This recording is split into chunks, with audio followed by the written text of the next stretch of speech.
बिस्मिल्लाहिर्रहमानिर्रहीम। अस्सलाम वालेकुम नाज़रीन, आप यूट्यूब चैनल देख रहे हैं, मैं इमरान खान हूँ। तो इमरान खान साहब ने कहा जी तहरीक लब्बैक पे जो गोली चली उसकी उन्होंने मजम्मत की। उन्होंने कहा जी ये गलत है। तशद्दुद की उन्होंने मजम्मत की, तशद्दुद के खिलाफ उन्होंने एहतजाज की हिदायत की है। साथ इमरान खान साहब ने कहा जी कि गोली निहत्ते लोगों पर चलाना जो है वो इसकी कोई इजाज़त नहीं होनी चाहिए, ये गलत हुआ।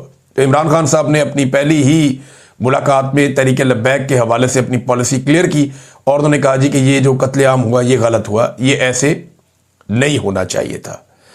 दूसरा, इमरान खान साहब ने कुछ फौज के बारे में और तालिबान के बारे में भी अपना स्टेटमेंट और ये जो दहशतगर्दी है इसके बारे में अपना स्टेटमेंट दिया है। बैरिस्टर सैफ जो स्टेटमेंट बाहर लेकर आए, इमरान खान ने कहा है कि दहशतगर्दी के खात्मे का हल सियासी तौर पर निकालना चाहिए। उनकी फैमिली फौज में है, फौज से उनकी कोई दुश्मनी नहीं है। इमरान खान ने कहा कि गद्दारी के सर्टिफिकेट बांटना बंद होना चाहिए। अफगानिस्तान पर हमलों के नतीजे में दहशतगर्दी बढ़ने का खतरा है। यह बैरिस्टर सैफ ने इमरान खान साहब का पैगाम पहुंचाया। फिर इमरान खान साहब ने कहा कि अगर मैं तनकीद करता हूं तो सियासतदान के तौर पर पॉलिसी पर तनकीद करता हूं ताकि कोई हल निकले। फौज भी मेरी है, मुल्क भी मेरा है और शोहदा भी हमारे हैं। लेकिन ये इमरान खान ने कई दफा कहा। कई लोग ना ये कोशिश करते हैं कि जैसे फौज की और तहरीक इंसाफ की कोई जंग चल रही है, या कुछ लोग ये कहना चाहते हैं कि जैसे पाकिस्तान की फौज में और इमरान खान के अंदर कोई लड़ाई चल रही है। नहीं, ऐसा नहीं है। ये एस्टेब्लिशमेंट के चंद लोग हैं, जो मिलिट्री एस्टेब्लिशमेंट जिन्हें हम कहते हैं, जो अपनी नौकरियां पक्की करने के चक्कर में अपनी पॉलिसियां जो हैं वो तब्दील करते रहते हैं। ये जनरल फैद हमीद जैसे, जनरल बाजवा जैसे, अभी बहुत मौजूदा जो DGISI हैं, आर्मी चीफ है, ये लोग इसी तरह काम करते हैं ना। सबको अपना अपना फायदा होता है। अब आर्मी चीफ की एक्सटेंशन का मामला आया हुआ है, DGISI ने अभी भी एक्सटेंशन ले ली है। तो उनकी जो पॉलिसी है उनके ऊपर तनकीद माजी में भी होती थी, अभी भी होती, कोई नई चीज तो है नहीं। अब इसका मतलब ये नहीं है कि फौज के साथ कोई दुश्मनी हो गई है या फौज के साथ कोई जंग शुरू हो गई है। फौज एक ऐसा इदारा है जिसको पाकिस्तानी अपना खून पसीने की कमाई में से अपना पेट काट के इन्हें पालते हैं, इस फौज को। तो जिसको पाकिस्तानी कौम अपना खून पिला रही है उससे नफरत क्यों करेगी? अभी आप देखें ना, मैंने 1-2-4 दिन पहले भी कहा था कि अफगानिस्तान हो या इंडिया हो, बाहर से जरा सा कोई पाकिस्तानी फौज को तंग करता है, पूरी कौम फौज के साथ खड़ी हो जाती है। लेकिन सेम टाइम में मैंने ये सवाल भी उठाया था कि फौजी क़यादत जो फैसले करती है, क्या वो वफा निभाते हैं अवाम के साथ जो अवाम उनके साथ वफा निभाती है? ये सवाल अपनी जगह पे मौजूद रहेगा। और मिलिट्री एस्टेब्लिशमेंट को अपनी गंदी सियासत के इस्तेमाल के लिए फौज को बतौर इदारा इस्तेमाल करना बंद कर देना चाहिए। ये बात मैं नहीं, PMLN, पीपल्स पार्टी सारे करते रहे हैं, आज PTI भी ये बात कर रही है। और इमरान खान साहब ने क्लियरली कहा जी फौज के साथ कोई दुश्मनी नहीं है, फौज भी मेरी है, मुल्क भी मेरा है। ये इमरान खान साहब की ओनरशिप है जो हमेशा वो लेते हैं। नाजरीन, सुहेल अफरीदी आ नहीं रहा। अब सुहेल अफरीदी अब तक की इतला के मुताबिक वो आ ही गया है, क्योंकि अदालत ने ऑर्डर दे दिया, पेशावर हाई कोर्ट ने, और चीफ जस्टिस ने कहा जी कि कल शाम 4 बजे तक सुहेल अफरीदी का हलफ ले गवर्नर, और इस बारे में पाबंद कर दिया। अब कालक अपने मुंह पे मल ली थी गवर्नर ने भी और एस्टेब्लिशमेंट ने भी, और सबने ये कह दिया जी ये तो नहीं आएगा। और टाउटों को मेरा मशवरा है, देखें अब आप एस्टेब्लिशमेंट के अंदर अब वो बात रही नहीं। ये माजी में जो बात करते थे वो पत्थर पे लकीर हो जाती थी, तो आप दावा कर देते थे कि ये तो कभी नहीं होना। तो अब एस्टेब्लिशमेंट के कहने के ऊपर ना आप किसी को खत्मशुद ना कहा करें। एस्टेब्लिशमेंट के कहने के ऊपर या उनकी यकीन दहानी के ऊपर आप कोई बड़ा बोल या बड़ा दावा ना किया करें।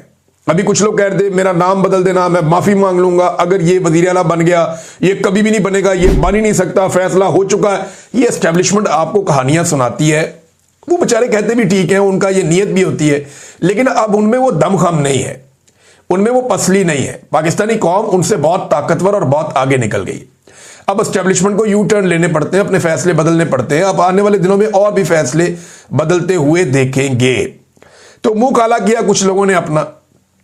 अब बिलावल जो है वो गोंगलुओं से मट्टी झाड़ते हुए गवर्नर को कहता है गवर्नर साहब आप जहाज लेकर जाएं खैबर पख्तूनख्वा और जाकर अपनी आईनी जिम्मेदारी पूरी करें। पिछले 1 हफ्ते में आपने इस लेवल का ड्रामा किया है, पीपल्स पार्टी ने ऐसा गंद मारा है, पीपल्स पार्टी ने। ये जमहूरियत की सबसे बड़ी दुश्मन है पीपल्स पार्टी, इनको सिर्फ इक्तदार चाहिए। बिलावल का वो जुमला याद है आपको, ब्रूट मेजॉरिटी, वो बात याद है, डंडे वाली जमहूरियत, यही बिलावल है ना। और अब गवर्नर को पहले बिठाया हुआ था सिंध के अंदर के इधर बैठो, नहीं जाना वहां पे खैबर पख्तूनख्वा। अब जब अवाम भी खड़ी हो गई, वहां वोट भी बढ़ गए, एक भी एमपीए इनसे नहीं टूटा। इनकी सारी उम्मीदें ये थी कि पैसा वैसा खर्च करके वहां पे जो ताकत है एस्टेब्लिशमेंट की उसको इस्तेमाल करके कुछ एमपीएस तोड़े जाएंगे, इलेक्शन को डिले किया जाएगा और अपना वजीर आला लेकर आ जाएंगे। अब इस चक्कर में मौलाना फजलुर रहमान साहब की बाचियां खेल गई थी। मौलाना फजलुर रहमान साहब का किरदार जो है पाकिस्तान की सियासत में हमेशा बहुत अजीब और घिनौना रहा। मुशर्रफ दौर के अंदर मुशर्रफ को सपोर्ट करना हो, मौलाना फजलुर रहमान साहब ने अपना किरदार अदा किया। हर डिक्टेटर को मौलाना फजलुर रहमान ने सपोर्ट किया और उसके बदले में अपने लिए और अपनी फैमिली के लिए फायदा हासिल किया। ये हमेशा इक्तदार के अंदर रहे।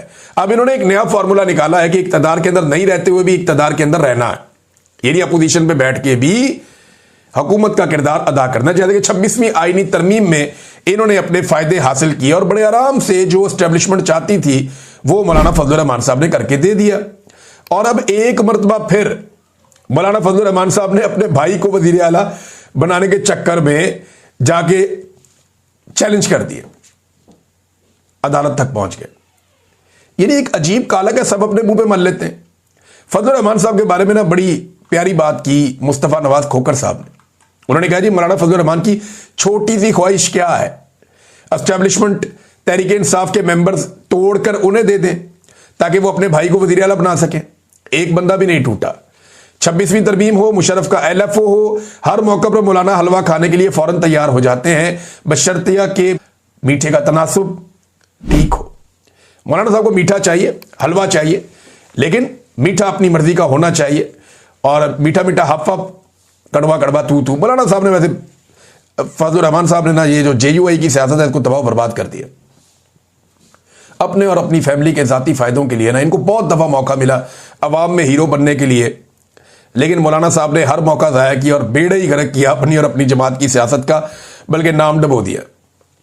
अब थोड़े दिन पहले ये खुशियां मना रहे थे कि गंडापुर चला गया, अब नए वजीर आला की जगह अपने भाई को लाना चाहते हैं सब। अब एजेंसियां बंदे तोड़े या टोटल आपकी डबल फिगर में आपकी सीटें नहीं है, मखसूस नशस्तें छीन छीन के आप यहां तक पहुंचे हैं, फिर भी उनके पास इतनी बड़ी अक्सरियत है कि आप उनके मुकाबले में कख नहीं है।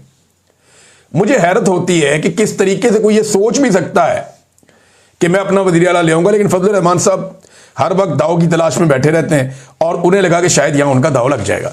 नाज़रीन, तर्जुमान चीनी वजारत खारजा का एक स्टेटमेंट आया और वो स्टेटमेंट जो है पाकिस्तान के उन मिनरल्स के हवाले से है जो डोनाल्ड ट्रंप को दिए गए और पाकिस्तान की और अमेरिका की जो रेयर अर्थ मिनरल्स की डील है उसके ऊपर उनसे सवाल किया गया। उसमें वो क्लैरिटी लेकर आए। अभी ये छोटी बात है लेकिन मुस्तकबिल में ये चीज़ें खुलेंगी।